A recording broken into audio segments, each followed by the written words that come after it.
There's the bug from Burger King. This is Michael Hurst at Highland Hill Farm, and he's going to tell us about a bug that was caught at Burger King. Yes, my grandpapa always go out to Burger King every morning, and they always bring me back something. Sometimes it's sandwiches, sometimes it's a penny they find on the ground. Well, today they found this great big bug, and they have to bring it back to me. And I'll let you see it for a second, so I'm not going to show it for long. I believe that they caught a cicada inside Burger King. But apparently it got in there somehow through the door and it was flying around. And my crazy dad went over there and grabbed it with his hand. I don't know how, I don't know. I can't catch him when it's on a branch, but he caught it and I don't know. It's hard to believe, but they say they caught this in Burger King. This must be the biggest bug ever captured in a Burger King in North America. Okay, absolutely crazy. Now, tell them a little bit about the cicada and its life cycle. Oh, well, the cicada is a really cool insect. It's got different stages that it grows. It starts out as an egg, and then it goes into a juvenile where it lives underneath the ground. Now, there's different kinds. There's kinds that live for different periods of length. The most common is a 17-year life span, where it's underneath the ground for 17 years. There's another one that's for 21. And I don't know how common that is, but I don't think it's as common as the 17.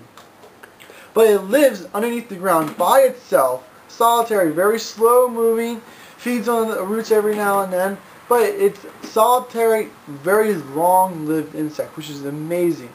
Then somehow, that we don't know, they all come up out of the ground in the spring, all out about the same time, and they go up and they become completely different. They become gregarious. They become part of a group. They are very noisy, very active, all during this very brief point in their life where they mate, they put more eggs in the ground, and then they die.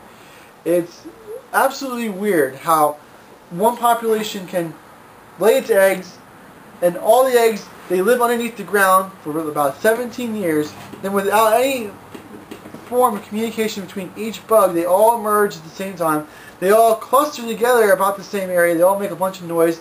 They mate and they die. It's just absolutely amazing that can happen. And it comes in, there are huge swarms, and in areas where there's these huge swarms, they fly all around. And so when you have a building that's next to a swarm that's outside, it's quite possible for those bugs to fly inside because they are all over. Yep, that's but right. they're very difficult to catch. Oh, they are. I do catch them every now and then, but it takes a long time to catch. Another thing also is they do form in groups, and then when they're in groups, it's very, very noisy. And the early colonists, they always heard these plagues in Egypt about the cicadas and the locusts. And they heard this, and they always thought the same thing, like, oh, there's a plague coming, this is bad. And the Native Americans, when they heard it, they always thought there was an evil spirit around. So it is quite daunting when you hear a million of them in trees, and that's all you hear is that. You don't hear any of the birds or anything because they're just so noisy. And you can eat these, can you not? I haven't, but I bet you could, yeah. What would be the best way to serve these? Sauteed? Yeah, probably, or just pop it in your mouth. I bet it's probably very crunchy. I bet it's crunchy. You know, it'd be pretty cool if you put it in chocolate or something like that. Chocolate-covered cicada? Yeah. And then feed it to your enemies. Yep. Okay, well, thank you very much. Mike is here at Highland Hill Farm, and he answers all kinds of weird questions. He's a Mr. Know-It-All. Oh, sure. He knows all about bugs, bees, and trees and flowers. Yep. So if you have a question about your trees, give us a call. Mr. Michael here would be glad to answer them. His telephone number is 215-651-8329. He's at Highland Hill Farm in Doylestown, PA. And yes, I did capture this at Burger King. And my father, Grandpa's over here. Is that absolutely the facts? You did find inside Burger King, period. I got our big one, right? I got the big bug of Burger King right here. Okay, thank you very much, Mike. Does he flap his wings for the people? Sure, most certainly will. If it's going to do it now. Come on.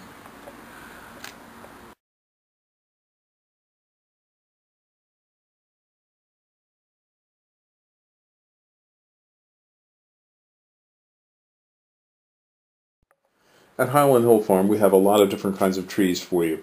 We have both deciduous and evergreen. Some of the spruces that we have are like Colorado spruce, Norway spruce, white spruce, Serbian, Black Hill spruce, black spruce.